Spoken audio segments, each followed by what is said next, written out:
Hello, everyone. Welcome into another episode. It's Capturing the Game Within the Game podcast, featuring me, your co-host Desmond Jones and Brady. Today, we got another fabulous, outstanding guest. We're looking very forward to interviewing her. She is a basketball analyst on ESPN, Ohio Valley Conference, and Atlantic Sun Conference. She's a freelancer, and she's also the host of a Coach for Coach, and the author, and also the author of A Coach Like a Mother. She is yours truly, Helen Wiliams. Helen, how are you doing today? I'm doing fine. How you guys doing? Doing pretty good, bearing all the difficulties that we just went through, but we making it happen. That's part of it. That's part of it. There's always something. Yeah, it is. So Helen, can you do us the honor and the pleasure and go ahead and tell us a little bit about yourself so that the audience can get to know who you are? Yeah. I'm a former college basketball player. I was a walk-on at Wake Forest University. Played basketball and got out of when I graduated from college. I was dead set on not having a real job. I wanted to do something that I enjoy. So got into coaching and coached for over 25 years on the collegiate level. And then after I got out of coaching, decided that I wanted to do some consulting with coaches and help them with their professional development and their strategic planning for their careers, because that's not something coaches do on a consistent basis. So I started doing that. And as you said, I do, I'm an analyst for basketball, and also started my show not last year, a coach for the coach, because I wanted to find another way to educate coaches. So that's basically what I've been doing, over the last year or so. Yeah, that's also very interesting. So within your career, how did you get started with being a analysis? Like what led you to get into that type of career?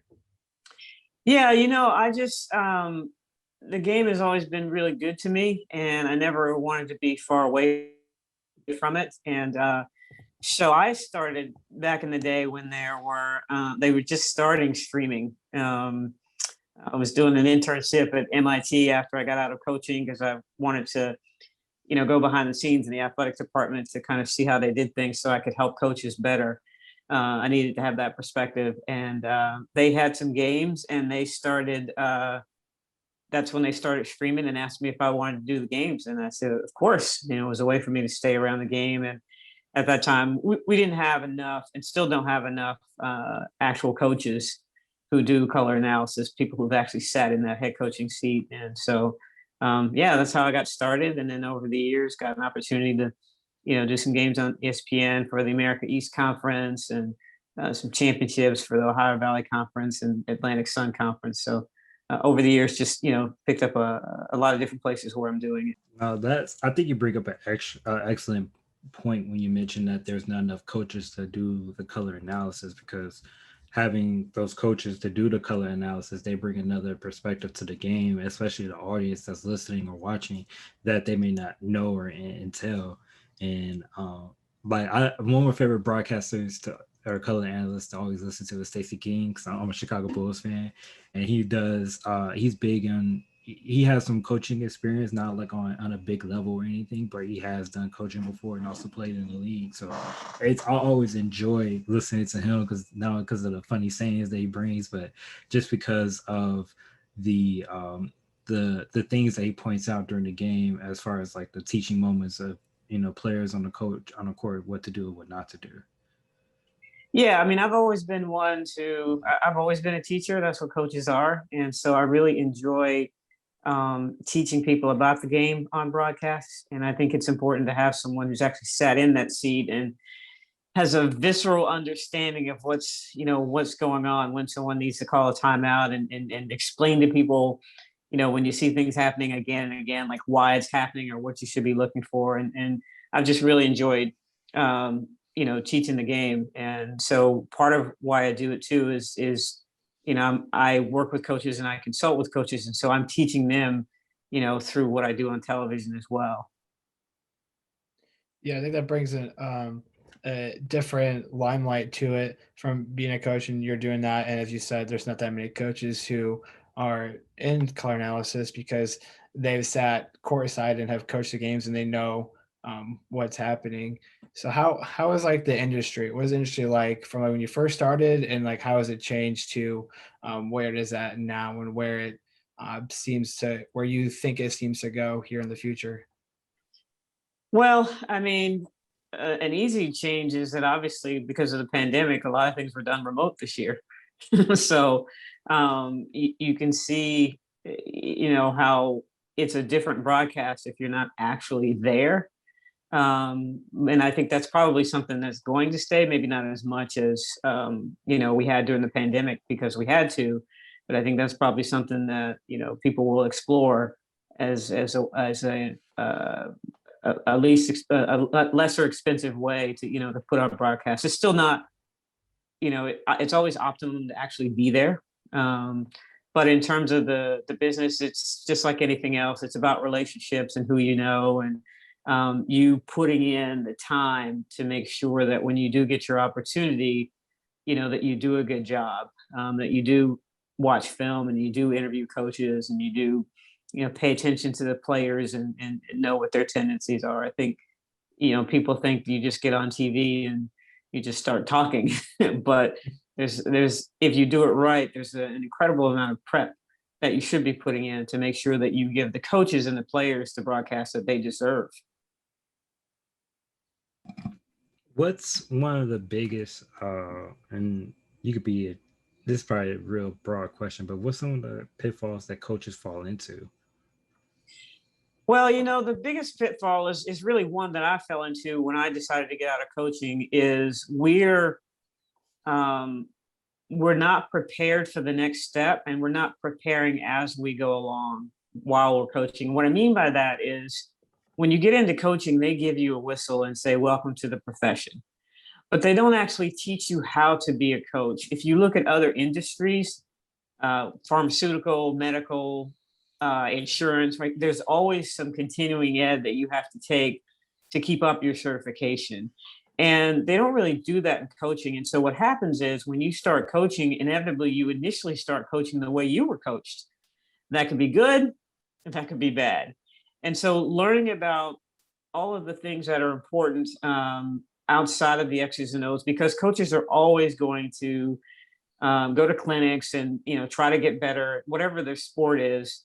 But that is such a small piece of whether or not you can be successful. I've always said that coaches need to have proficiency in three areas: leadership, management, and communication. If you don't have proficiency in those three areas and you're not constantly evolving in those areas, then that to me is a pitfall. If you're not constantly changing with the times in terms of how you coach, because all the kids are going to be different as you get older, then that's a pitfall. There are some foundational things that you are going to be the same in terms of working hard, respect for authority, treating people the way you want to be treated. But take technology for instance. There's a gazillion things that come out all the time, and when you're recruiting kids, you have to know what's out there, and you can't be one of these people that says, well, I'm too old for that or whatever. But just I think paying more attention to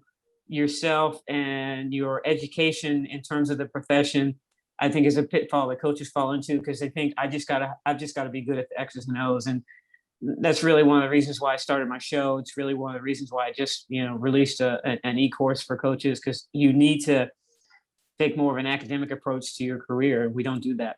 Yeah, that's interesting. So this e-course you said that you just created, what motivated you to create that, and like what kind of things, briefly, without giving all of it away, for people to just Yeah. know what that's about?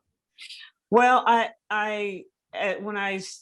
over the last year when I've been doing my show, it's I've been getting a lot of encouraging text messages, emails, DMs and Twitter and everything. People have been really enjoying the information, and I just sat down and I thought, what else can I do for them besides just have these guests on? And we have great guests, and we have wonderful information that's being imparted.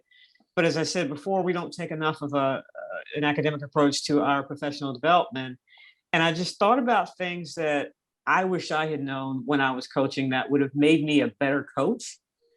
And I thought, okay, let me put these things together. And then what is the best platform? Because coaches are busy.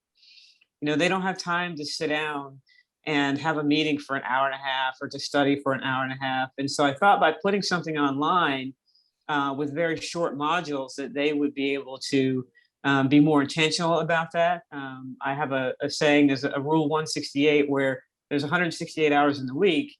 And if you wrote down every single thing that you did for that week, inevitably there's about 3 hours that you're not using to do real simple things like take an e-course that can help you advance your career. So that's why I decided to put this together. And we talk about things like your first 90 days, which is really important. When you first take over a program, especially if you're a new head coach, there's so much coming at you. You just have no idea. And you have to all of a sudden make all these decisions. So we talk about how to help you figure out your first 90 days. We talk about effective communication, which is really key. You have to communicate with your players, with your staff, with your administrators, and understanding that everybody communicates differently and everyone processes information differently is important. So we walk you through that. One of my passions is making sure that coaches are proactive with their career, because the old way is we work really hard, put all our time in and hope somebody comes and finds us. But I'm trying to change that paradigm where coaches are more proactive and that they're doing things to create opportunities for themselves. So we talk about creating a roadmap and what is your figuring out what your job search criteria is so that you can get the job that's right for you. Not every job is right for you, but being strategic and mindful and planful about your career so that the jobs you get, you can keep and you can do well in. We talk about fundraising for assistant coaches. Fundraising is huge now, and you're not going to be a viable candidate unless you have that skill. But there are a lot of assistant coaches who don't know how to get that skill if they're not the head coach, because that's normally who goes out, and interacts with donors. So things like that, whether it's financial planning, our business is a bottom line results based business. So we have to handle our money a little bit different than other folks in terms of that. So, things that I thought were important off the field or off the court that directly impact your success on the field or on the court. For someone that that's in the audience that inspiring to be a head coach one day or to be assistant coach one day, and they're just say they're fresh out of college, what's the best advice that you would give them today?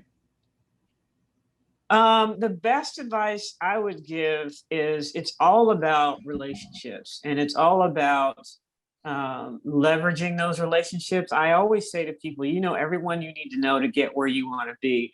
The question is, how are you leveraging those relationships and, building those opportunities where people are looking at you, and obviously, the normal things: work really hard, have some initiative, go come early, stay late. Those things, are the same, but it's really about building the relationships, strategic relationships that are going to help you get where you want to go. And I think sometimes young folks are not comfortable with that, but that's the way the world works. You have to develop mutually beneficial relationships. So that would be my first thing. And you could start with if you're just coming out of, college, obviously your coach knows people. It'd be great if you could get an opportunity with the coach that you just played for, but your coach knows other coaches. You were recruited by coaches when you played. And so there are any number of ways to, get those other opportunities. No, that makes total sense. And one of the things that we always consistently hear on this particular platform is always about the relationship. It's all about the connections that you make and just how well you utilize those connections. And it's always about who you know, and just also just goes along with perfect timing as well. Yeah, and who knows you? That's the key too. Yeah, absolutely. What's so let's talk about how did you ended up becoming or landing at ESPN as a color analyst? Well, I'm a freelance, so Freelance. I don't work for ESPN. I don't want to misrepresent that. Relationships. Yeah. I had done a seminar on fundraising for the America East Conference one year. And that year they had just signed a contract with ESPN for the conference, and they had to put on, a certain amount of games. And so each school was responsible for finding their own analysts and color people and play-by-play people.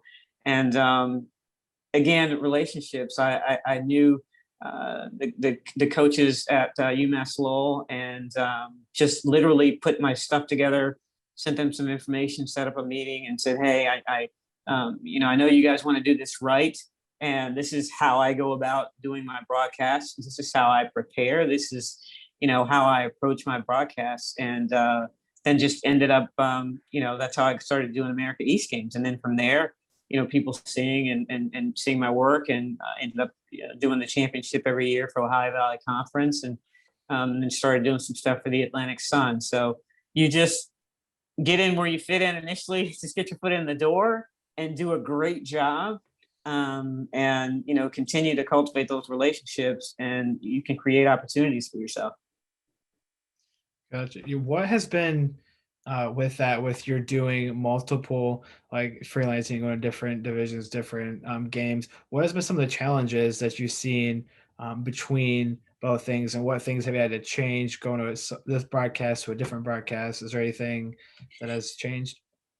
No, I mean, the biggest thing is just time and preparation, which is always a good problem to have. If you have, more than one game a week, then you really have to, at least for me, with the amount of preparation I do, you really have to balance your time. And so I usually try to, at the beginning of before the season even start going through film and watching players, and looking at teams, in conferences that I feel like I'd want to be a part of, so that one of my favorite things is, stay ready so you don't have to get ready. So, if someone from the ACC says, "Hey, at the last minute, can you do a game for us?" It's not like I haven't seen those teams before.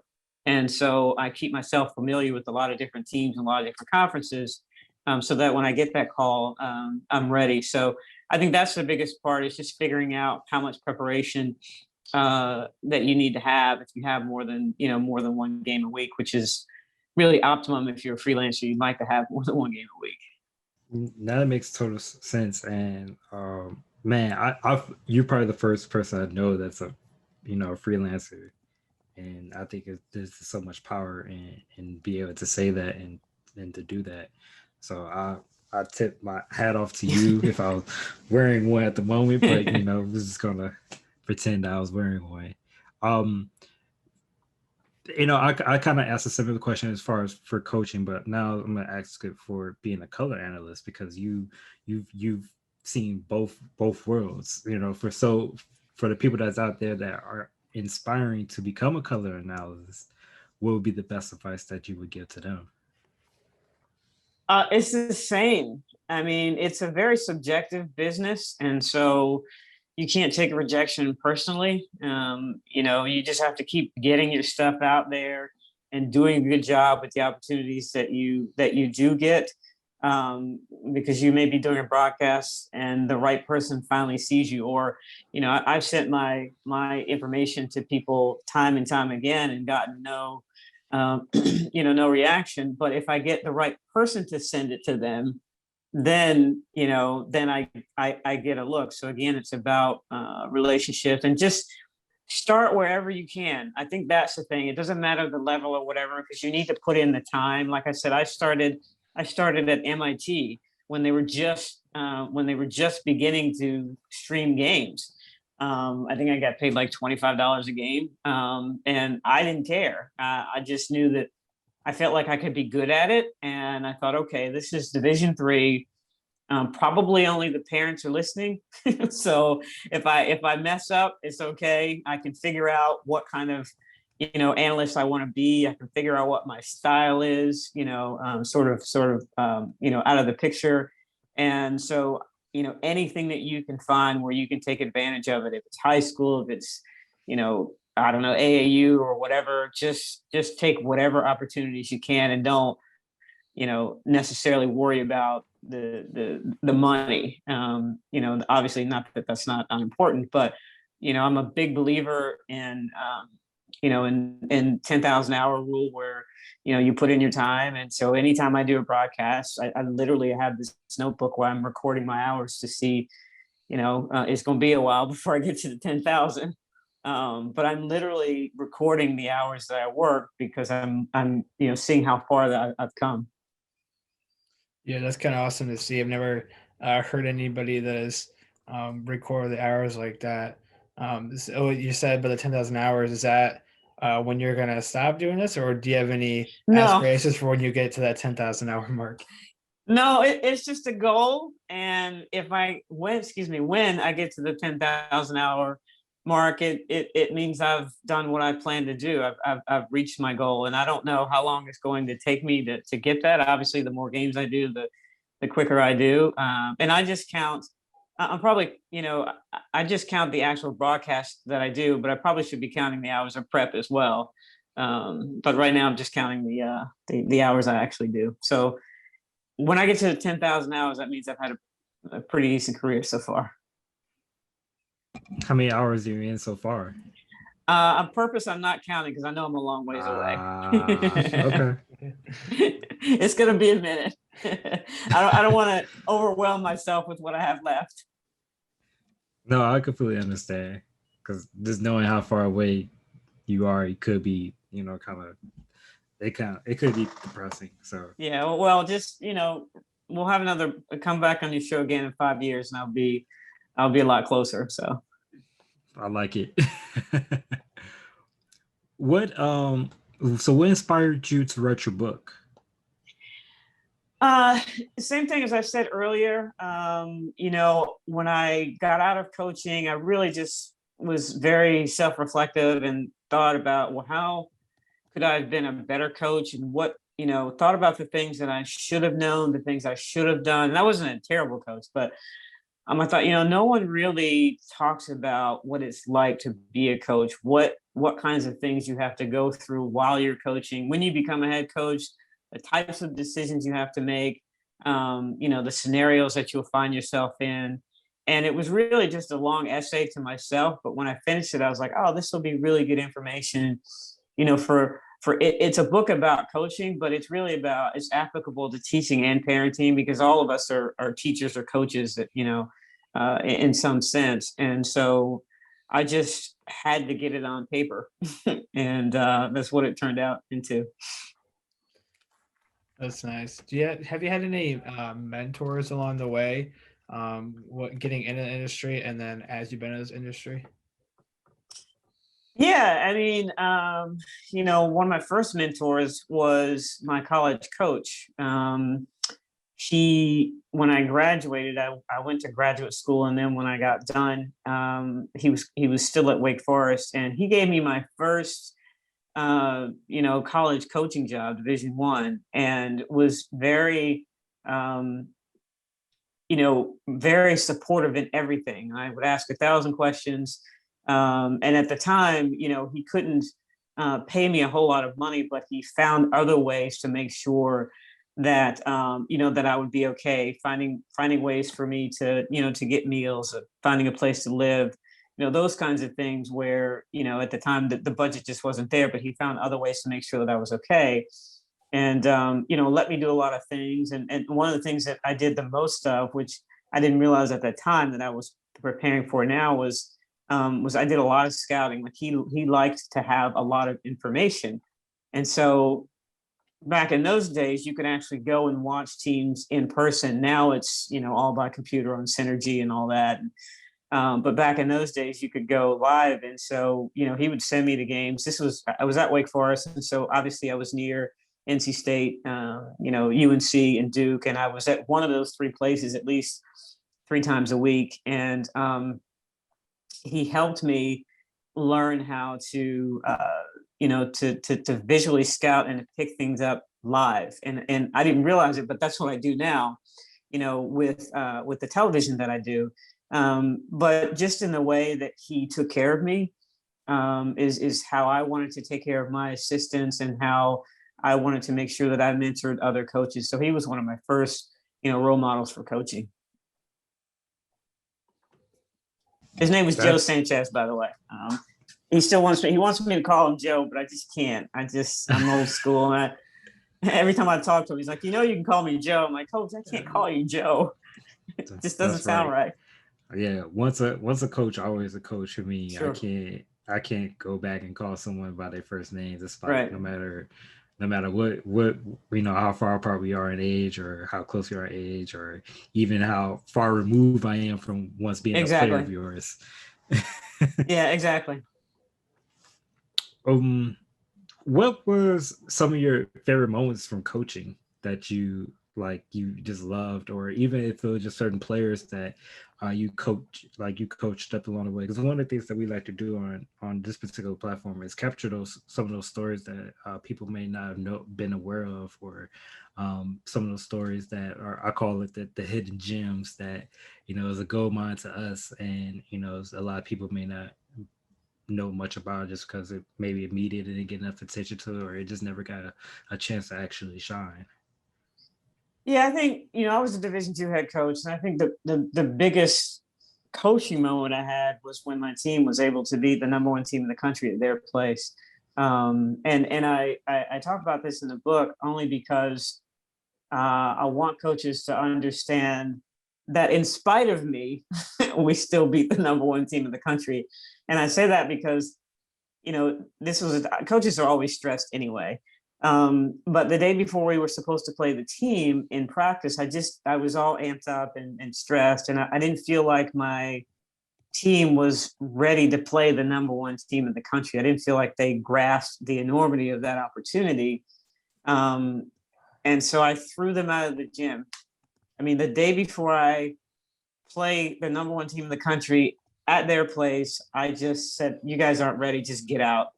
And after I did that, I went home and I thought, what have I done? We're going to get crushed tomorrow. Like I was like, we're going to get crushed. But we get to the game and we're doing pretty well and things are going well. And, it's halftime. And I'm like, okay, I need to have some Lombardi-esque speech here, some Pat Summitt-esque speech here to really get them going. And I just didn't have anything to say because I didn't know what to say. And I said, you know what, I'm just going to focus on the X's and O's because at this point they're playing so well. I want them to just think this is a normal game, right? I don't want them to get too amped up. And so I go through the X's and O's, and then I just say, hey, listen, if you guys want to win this game, all of you have to do something you've never done before for us to win. And so we go out in the second half, and these kids are doing things I've never seen them do. I mean, kids who aren't athletic are jumping up and they're blocking shots. Kids who they can't shoot are hitting threes. I mean, it's just like, and I'm just at this point as the game, as we get closer, there's more pressure, obviously, on the other team that we're, still close. And as we get to the, towards the end of the game, I'm just saying to myself, just don't mess this up. like don't mess it up. Let them do what they're doing. Don't mess it up. Please make the right call. And I'm calling on every spirit I can think of to make sure I make the right call. And we end up winning the game. And I thought, again, I couldn't believe it. And what really made me think about something was the kids were so happy. Like they were so excited because obviously it was a pretty big deal. And, I was, I didn't enjoy their joy, if that makes sense. I wasn't present. I was like, okay, great. We beat the number one team in the country. I'm on to the next game. Right. And so we beat the number one team in the country. And what I should have done is given them the next day off. Because it was such a big thing and everyone on campus was all, geeked up about it. And I was just way too serious. And so we go from beating the number one team in the country on Tuesday to losing to the last place team in the conference on Saturday. And that was just a lesson to me that I needed to have handled that better. And again, just had I been more present and felt their joy and enjoyed that with them, I think I would have maybe had some different thoughts and taken a different path. And we still may have, lost to the team, but we would have, I don't think I prepared them well enough for that. So there's a lot of little lessons in that story, in terms of coaching and communication and, just being present. But it was fun being the #1 team in the country. Yeah, that's awesome when you can accomplish that. Going off what you said within that, is there something that you know now that you wish you knew back then? There's a lot, which is why I wrote the book and why I have the show and why I wrote the e-course. I just think that as coaches, we think everything is about X's and O's, and that's really the smallest part of it these days. That you have to reach your kids and you have to meet your kids where they are, and understanding that not every kid's going to be where you think they should be. And when you sign a kid and you coach a kid, you're committed to helping that kid reach their full potential. And it may be frustrating for you in the process. You may fail at a lot of things in the process in terms of helping that kid reach their potential. And if I had to do it over again, I probably would have been a lot more patient. With a few kids, I still would have had the same standards, for excellence. But I might have handled some situations differently in terms of having more patience and understand that, just because I think something should be a certain way, this kid didn't necessarily grow up the way that I did, so they don't have the same perspective. That makes absolutely total sense. How has being a woman affected your career, like especially a woman of color? Um, Listen, I am who I am, so Yeah. that's never going to change. And I focus on just excellence and being really good at what I do. Hmm. And again, building the right relationships. I'm very optimistic that if you do those things and you'll get the opportunities. I can't say I have or haven't had opportunities because of who I am, because it is what it is. So I don't really pay a whole lot of attention to that. I just focus more on being excellent at what I do. Yeah, I was Oh, just thinking what you were saying about that, just being yourself.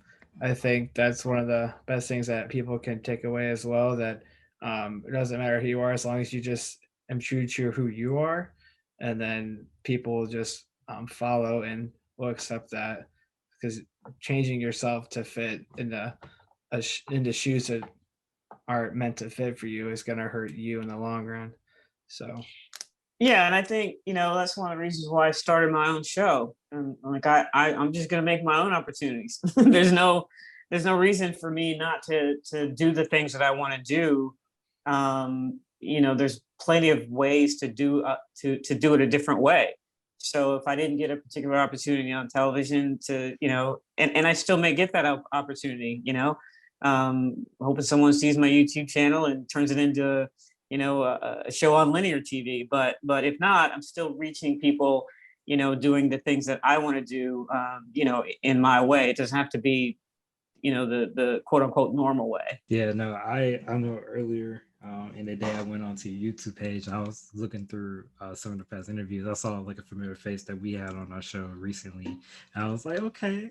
I was checking it out and I was trying to take notes as well and also subscribe because I like try to push and promote. You I know, appreciate that. yeah, of course, no problem. So yeah, then that wraps up our first portion of our interview. So now we're going to have a little fun, and we're going to transition to our rapid fire round. So it's our game within the game, where we ask you either or questions. Eventually, me and Brady is going to put together a scoreboard, just tallying up all the people's different responses along the way. But we typically have a lot of fun during this segment. So my question for you is: are you ready to play this game? Yes. Okay. So the very first question that we always start the person that we're interviewing off with is, do you prefer chocolate chip cookies or oatmeal raisin cookies? Chocolate chip, of course. the majority of the answers that we've been getting. Occasional oatmeal, but I'd say my Yeah. favorite is oatmeal. My Gotta have the favorite is chocolate. Yeah, my favorite is oatmeal. I even today, like I had two oatmeals and one chocolate chip. So my preference is oatmeal. So the next one we got is you prefer TV shows or movies? Uh, I mean, I'm gonna hedge my bets on that. It's half and half. It depends on what it is. For the most part, movies. But there are some TV shows I like. Your favorite movie? Love and Basketball. Oh, such a classic. Yeah, just I've seen it about 30 times. It was just on a couple days ago, and I still watched the whole thing all the way through. Such a classic. Me and my wife, we watch that at least probably once a month. I would say. I can almost guarantee it's in a rotation at least once a month. Yep, great movie. Always, always. So here's another one for you. What's the favorite game that you call that your favorite moment or favorite game that you call that you would love to either relive or redo? Oh wow. Uh, that's a good question. It's like asking which of your children is your favorite kid. Um, I haven't had that game yet. I'll say Okay, that. I haven't had that okay, game yet. that's a fair answer. So we've had this question on past couple podcasts. So what is your favorite WNBA jersey colorway with the new jersey that they just came out with? Uh, I mean, I like the Phoenix Mercury. I'm a big Diana Taurasi fan, so it's kind of like whatever she wears is cool. That's my favorite player. Okay, that's a pretty slick jersey though. Yeah. Who were some of your favorite coaches that you either envy or I'll even throw in the option is one of your coaches that you couldn't stand coaching against. There aren't any coaches that I couldn't stand because we all go through the same things. So, Yeah. yeah, there was never anybody that I didn't like. Uh-huh. Um, Favorite coaches. I mean, huge, Pat Summit fan, obviously, and miss her a lot in the game. Coaches love Kara Lawson. She's going to do a great job at Duke. It won't be long before they're, back where they used to be, for sure. Let's see. On the men's side, he's not coaching anymore, but he coaches on air. I love Fran Fraschilla. I love how he approaches his broadcast and he teaches as well. So I love watching him do that. And then obviously another former coach is Doris Burke, who does a great job as well. With another one, if you could take over any organization, doesn't matter what level or sport, which one would you take over? Pittsburgh Steelers. Yep, I love Okay. that's been my favorite team since as long as I can remember. In my house, for some reason, you either had to be a Dallas Cowboy fan or Pittsburgh Steelers. So I picked Pittsburgh, and that was my favorite team. And then the school I went to was black and gold. And then I ended up when I was coaching at Princeton, I got a chance to coach Bill Cowher's daughter Megan, a phenomenal kid. So they've always been my favorite team because they've been, their longevity in the business, as far as them being successful, and how they keep their people. They don't just give up on somebody after a couple of years. They stick with their people and do right by them. And so there are a lot of reasons why Pittsburgh's the team I would take over. No, that's a great historic franchise in the NFL that me can't beat those black and gold uniforms.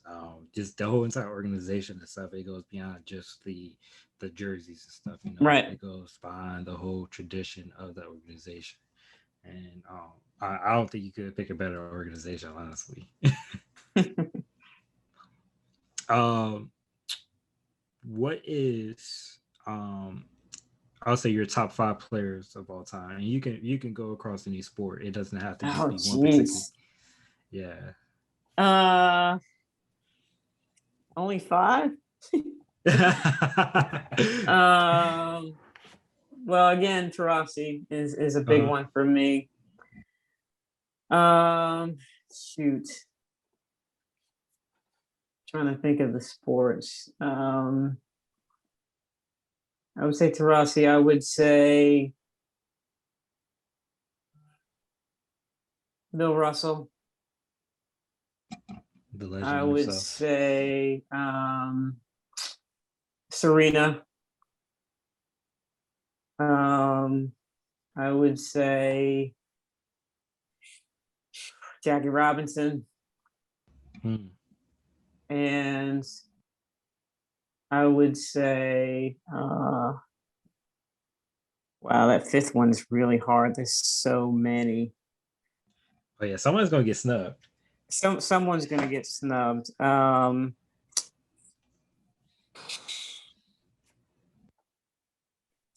Roger Staubach.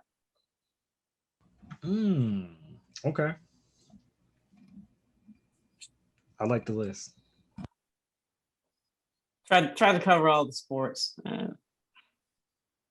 No, I think you did an excellent job of covering all the sports because that's hard to do. Okay, that wraps up our interview portion of that.